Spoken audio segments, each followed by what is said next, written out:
In this video, I am going to show you the simple process of making this cabinet. Finalize all the dimensions in CAD before going to the workshop. I will then break down the plywood to a size that I can easily feed in the table saw. This technique in using a circular saw with a guide is good for rough cutting, but this is not accurate. Sometimes it's not even straight. That is why I always finalize plywood cuts using the table saw.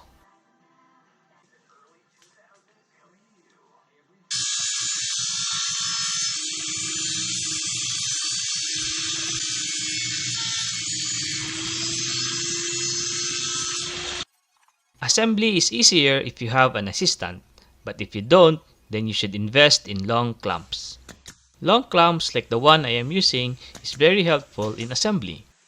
I am just using a nail gun to hold the plywood in place. Wood screws will be added later for a much better connection.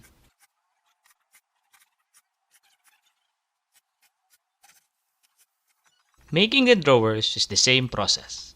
Just use a nail gun to hold the wood in place. Then add the screws after.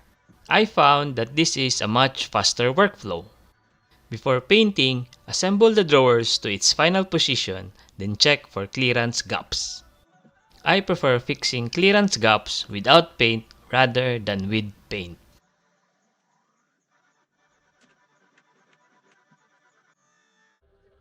Me and my assistant do the painting ourselves.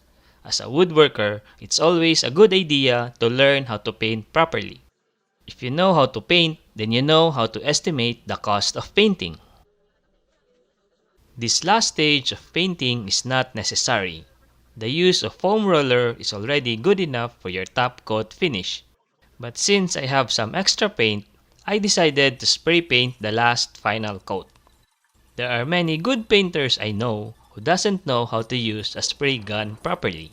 So if you have the opportunity to learn and use a spray gun, take it.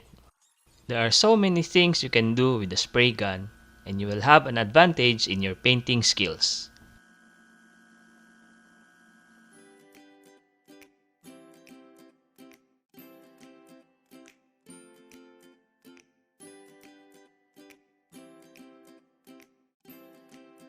That's it. Hope you liked the video. Thank you for watching.